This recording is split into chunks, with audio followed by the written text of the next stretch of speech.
नमो सेना इंडिया भारत संस्था द्वारा पंडित संजय पाठक जी की अध्यक्षता में 2006 से चले आ रहे आरक्षण घोटाले को लेकर बताया कि उत्तर प्रदेश की मेडिकल प्रवेश प्रक्रिया में लगभग एक दशक से जारी अवैधानिक नीति ने आखिरकार न्यायपालिका को हस्तक्षेप करने पर मजबूर कर दिया है। लेकिन डीजीएम की भ्रामक दलीलों ने अदालत को गुमराह कर इस साल भी समान वर्ग के दर्जन योग्य विद्यार्थियों के साथ अन्याय करवा दिया है। उत्तर प्रदेश की मेडिकल प्रवेश प्रक्रिया में लगभग एक दशक से जारी अवैधानिक आरक्षण नीति ने आखिरकार न्यायपालिका को हस्तक्षेप करने पर मजबूर कर दिया है।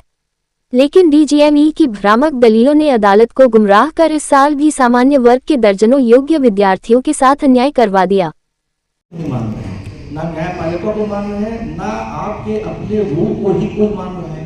अब एक ही राज्य में दो मंत्री अलग अलग बयान दे रहे हैं। इसका क्या मतलब है?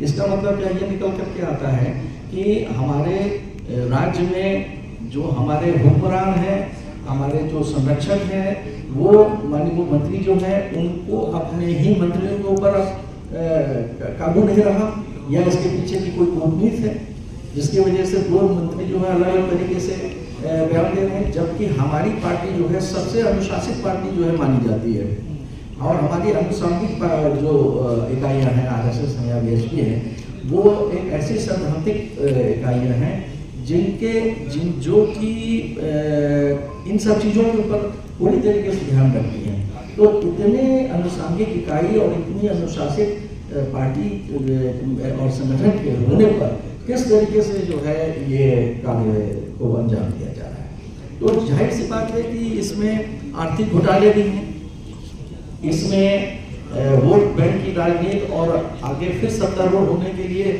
हम सारे सिस्टम्स को हम ध्वस्त कर रहे हैं और आगे बढ़ने की कोशिश कर रहे हैं।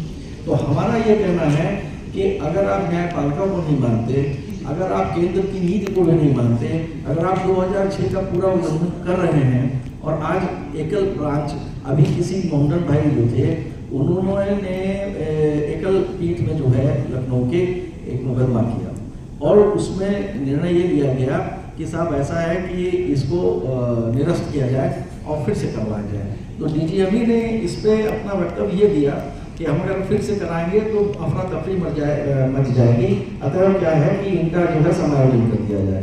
तो उनको उठा करके अम्बेडकर नगर की सीट को जो है देने का प्लान बना लिया गया। तो एक व्यक्ति के लिए आपने ऐसा किया, और बाकी के जो अनेक बच्चे जो इसमें सफर कर गए उनके लिए आपने क्या सोचा है? और क्या ये जस्टिफाइड है कि आप केवल एक व्यक्ति के लिए इस तरह से करें और बाकी के लोगों के लिए आपके पास कोई सॉलिड नीति नहीं है? तो ये भ्रमक, और जिसको कहना चाहिए निरुद्देश्य जो वक्तव्य डीजीएमई ने दिया है वो बिल्कुल गलत है, और इसके ऊपर एक्शन होना चाहिए। गवर्नमेंट इस पे एक्शन ले, न्यायपालिका इस पे एक्शन ले, क्वांटम।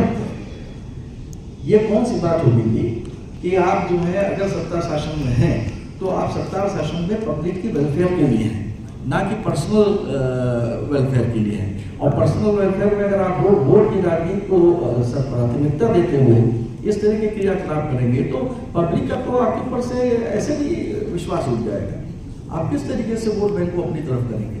आप ये मान के चलते हैं कि अगाड़ी पंथी आपके पीछे घूम ही रही है, ओबीसी हमने कहीं ना कहीं से पकड़ ही लिया है, अब एससी को हम अपनी ओर करने के लिए इस तरीके का कूटनीति करेंगे। तो हम इसका जो है प्रबल विरोध करते हैं, और हम इसी मंच से उत्तर प्रदेश की सरकार को हम बताना चाहेंगे कि इसमें वो इंक्वायरी सेटअप करें और इस पे गहन विचार करें। इस जो एग्जामिनेशन जो चल रहा है उसको कैंसिल करें, और न्यायपूर्वक जो है कार्यप्रणाली को आगे बढ़ाएं जिसके लिए वो प्रसिद्ध है। राष्ट्रीय संगठन मंत्री अखिल भारतीय सनातन परिषद, जिसके कि संस्थापक महंत श्री रविंद्र पुरी महाराज जी हैं, जो 18% के अध्यक्ष हैं। हृदय से आप सबका स्वागत अभिनंदन करता हूँ।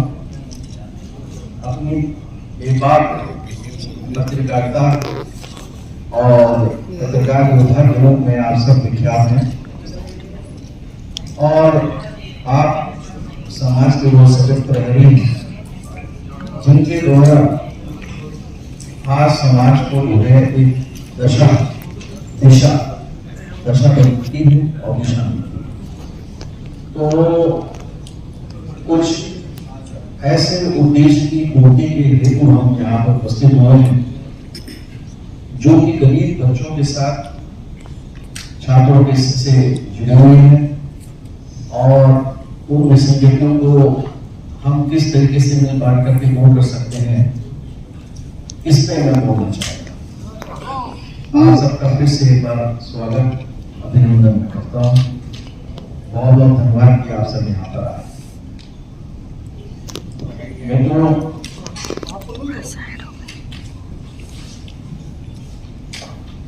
जैसा कि अभी सर्कुलेशन आपको प्राप्त हो रहा है, उस सर्कुलेशन में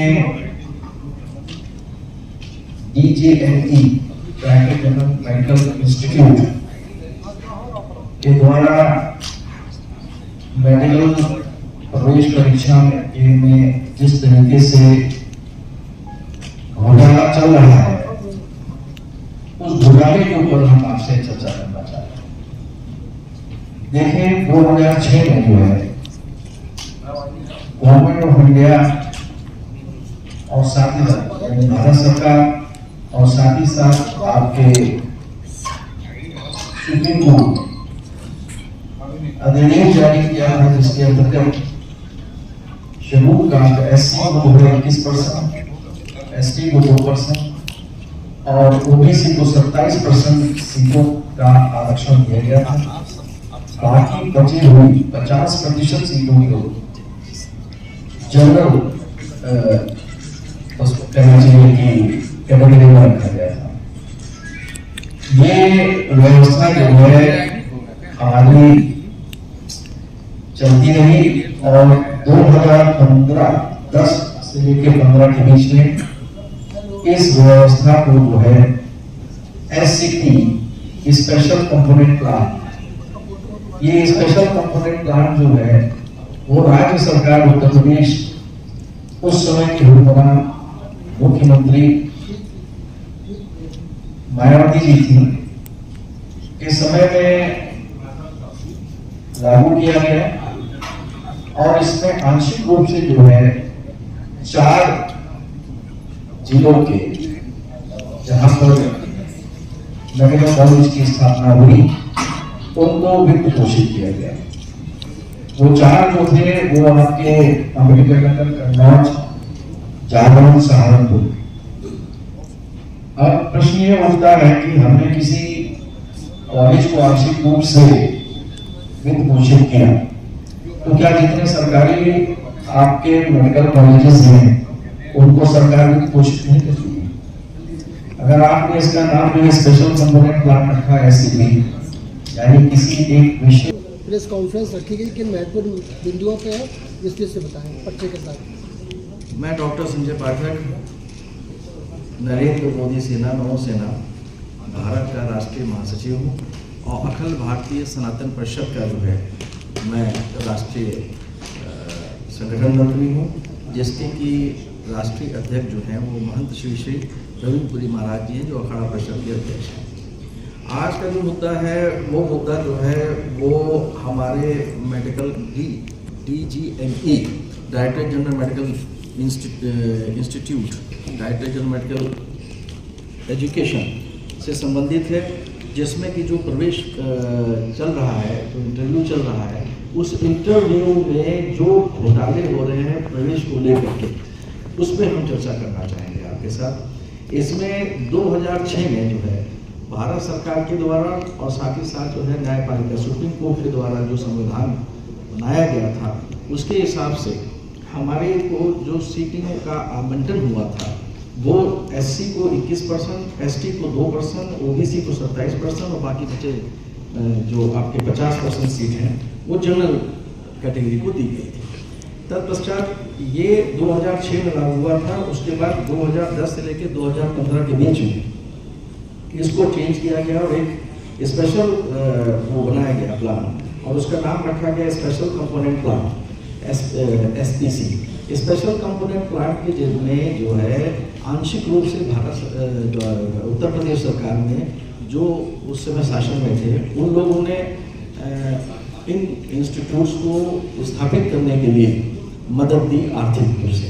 अब क्वेश्चन ये उठता है कि क्या जितने भी सरकारी आपके मेडिकल कॉलेज बने हैं उन मेडिकल कॉलेज को क्या सरकार भी कोशिश नहीं करती है? अगर आपने कोई स्पेसिफिक प्लान बनाया और उसमें आंशिक रूप से उसकी मदद करी तो सरकार का पूरा उसके ऊपर संरक्षण हो गया। इन लोगों ने उसको बनाने के बाद जो है सारी जो पिछली आपकी सिस्टम्स थे उसको ध्वस्त करते हुए अपने मन से जो है इन्होंने क्या किया कि 70% सीटें जो हैं वो SC ST को की, 15% जो है इन्होंने OBC को कर दी और 15% जो है इन्होंने जनरल को किया। इस तरीके से 85% सीटें जो हैं इन्होंने ST SC OBC के कोटे में डाल दी और 15% केवल जो है हमारे जो होनहार सवर्ण कैंडिडेट्स थे उनके पास रह गए। अब ये कार्य आपने कैसे किया, जबकि इसमें अवहेलना जो है वो माननीय न्यायालय की भी है और साथ ही साथ भारत सरकार की भी है। तो अब उत्तर प्रदेश में उस समय की सरकार ने अगर ये काम किया तो वर्तमान में जो भारतीय जनता पार्टी की सरकार यहाँ पर है तो उसके हुक्मरान इस पे क्या कर रहे हैं और इसके ऊपर आवरण क्यों डाला जा रहा है और स्पेसिफिक जिसको कहना चाहिए आपका जो ये कंपोनेंट प्लान है ये इसकी परिभाषा को पूरी तरीके से परिभाषित करें। और ये 4 जो इंस्टीट्यूट इन्होंने बनाए हैं मेडिकल के वो अम्बेडकर नगर, कन्नौज, जालौन और सहारनपुर में बनाए। इन 4 में इन्होंने इसको लागू किया है। कल को ये सभी पे लागू कर सकते हैं पता।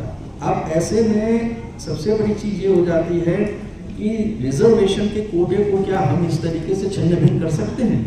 आज अभी एक पेपर में आया है बयान जिसको मैंने देखा है, उसमें आपके समाज कल्याण विभाग के जो मंत्री हैं आसिम अरुण साहब जी ने कहा है कि ऐसा है जो है जैसा है वो सही है और हम इसके पक्ष में जो है कोर्ट में जाएंगे। वहीं पर आपके जो है मेडिकल जो हेल्थ के जो मिनिस्टर साहब हैं उन्होंने इसका खंडन किया है और उन्होंने कहा नहीं हम इसको लागू होने नहीं देंगे। अच्छा, जब आपका जो है DGME से पूछा गया तो उन्होंने भ्रमण बयान दिया। उन्होंने कहा कि साहब ऐसा है कि पहले राउंड की जो है वो आपके इंटरव्यू हो चुके हैं और सारी सीटें भर गई हैं, जबकि दूसरे राउंड का और तीसरे राउंड का इंटरव्यू जो है वो बाकी अभी होना है। तो ये सारी चीज़ें और ये विसंगतियाँ हमारे यहाँ क्यों हो रही हैं, हम ये जानना चाह रहे थे। अब इन 4 मेडिकल कॉलेजेस में आपकी 340 सीट होती है। 340 सीट में अगर हम 2006 के संविधान के हिसाब से चलते हैं तो हमारे कोटे में यानी जनरल कोटे में जो है वो 170 सीट आती है और 170 सीट जो है वो जाती हैं आपके ST SC OBC में। अब जो आपने 15% किया उस लिहाज से ये सीटें घटकर 28 रह गई। तो और ये चल रहा है पिछले विगत जो है 2010 से, तो 10 साल में हजारों हजार होनहार लर्नेड और जिसको कहना चाहिए मेरिटोरियस जिसको कैंडिडेट्स हैं उनके वो अपने अधिकार से वंचित रहेंगे और साथ ही साथ ये न्यायपूर्ण नहीं। अब इसमें क्वेश्चन ये उठता है कि ये सारी चीज़ों के पीछे का उद्देश्य क्या हो सकता है? तो इसके पीछे का उद्देश्य सीधी सी बात है कि अगर हमने उत्तर प्रदेश में OBC को अपना वोट बैंक बनाया और हमने माननीय उप मुख्यमंत्री श्री केशव प्रसाद मौर्य जी को जो है ये कमांड सौंपी और उन्होंने किया भी और करके जो है उन्होंने जो है OBC को अपने कोटे में वो लेकर के आए भारतीय जनता पार्टी के। तो SC और ST को हम किस तरीके से अपनी ओर मोल्ड करें, ये ही एक मेन उद्देश्य होना चाहिए इसके पीछे। और वयोडोवेन की राजनीति में आप सारी जिसको कहना चाहिए मानवीय मूल्यों को जो है वो ध्वस्त कर रहे हैं और उसके साथ साथ राष्ट्र का सबसे सर्वोच्च जो जिसको कहना चाहिए